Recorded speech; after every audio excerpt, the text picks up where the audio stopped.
Hey, it's Kyle, and this is my week 11 presentation of my developed answers regarding the question, upon what foundation are U.S. public schools built? Alright, so my first question is, how and why do the foundations of public schools differ between locations? And I got a great response about the different districts that are in control of the schools, whether it be by city or by county. And sometimes with those differences, there might be minor changes in how they run their system.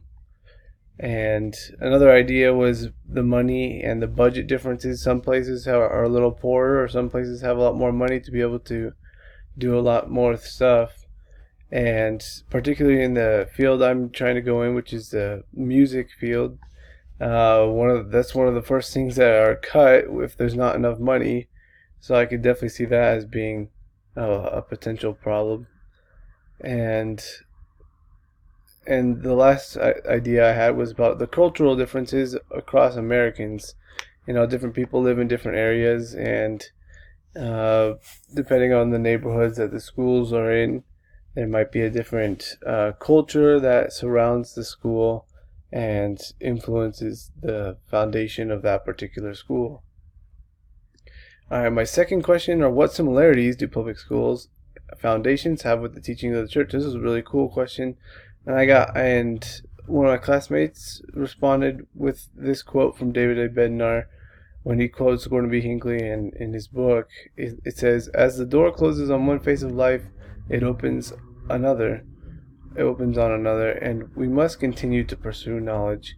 And she related this to like when we graduate one grade and then we go on to the next one until we're done with high school, right? The door closes in one phase and it opens up a new phase where we get an increase of challenges and different types that'll push our knowledge.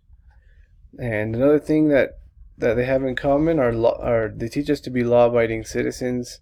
They teach us to have respect towards the fellow man and learning from mistakes, right? Like through repentance. And my last question was, how can students better understand these foundations?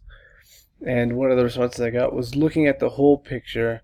If we help the students understand why we have foundations in the first place and what the point of having a public education school system is all about, and then relate that to those foundations, that'll help them understand a lot better. And then setting an example of those foundations is essential in order to convey a message. And then the last one was having clear expectations, whether in a syllabus or announcing at the beginning of the classroom, put it on the wall somewhere, to help the students understand the foundations better.